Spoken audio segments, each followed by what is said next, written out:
So mga idol, nandito ako sa Mountain Dew. Mountain Dew. Sa bundok pala mga idol. Kala ko Mountain Dew. Sa mountain. Ngayon mga idol, napakaganda rito sa lugar. Oh. Yan mga idol na yan. Kung nakikita nyo yung bundok na yan, Manila na yan. Yan na yung Manila. Yan, ka-buildingan na yan. Oh. Yan mga lalaking building. Kaya mga idol, samahan nyo ako paggala rito sa bundok. Napakasariwa rito ng hangin mga idol. Siyempre pag umakyat kayo sa bundok, napakasariwa sa hangin, di ba? Hindi katulad sa kabayanan na ang hangin doon puro usok na lang ng sasakyan. Ayun. Di ba? Samahan niyo ako mga idol paggala rito sa bundok. Oh, nakikita niyo yan, no? Kita rito mga kabila. Ayan. Yan. Ayan, oh. Manila na yan mga idol. Yan, napakalapit rito ng Maynila.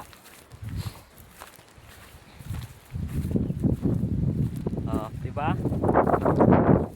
Kapag ganito kagandahan mga idol pag nakapunta ng bundok ka nakapunta ka ng bundok, makakapag-vlog ka pa. Diba?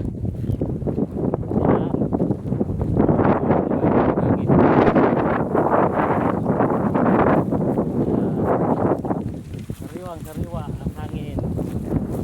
Mga pagkahan rin dito ng ito, mga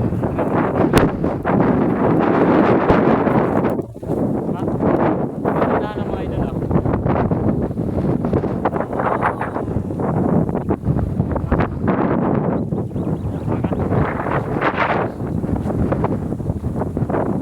Mga kagandaan mga idol.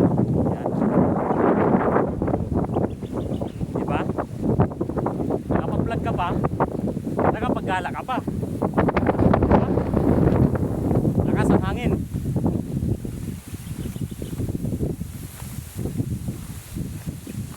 Oh, napakaganda rito. Hindi ka rito mabuburing kapag nasa bundok ka. Kasi una-una sariwan hangin, saka tahimik, di ba? Oh. Kaya kung kailangan talaga makapag-isip ng maayos, kailangan talaga pumunta sa bundok para walang istorbo ba sa iniisip o anong ginaplano pa, di ba mga idol? Nahanap ko yung daan eh, nasaan kaya, di ba? Maganda rito. Kaya kayo na mga idol, pag nagpunta kayo sa bundok nyo, iyo din i-vlog, tingnan ko rin kung ang bundok nyo kung maganda rin, diba? Kasi itong bundok ko, pinakita ko na sa inyo mga idol, magaganda rito, sariwang sariwa.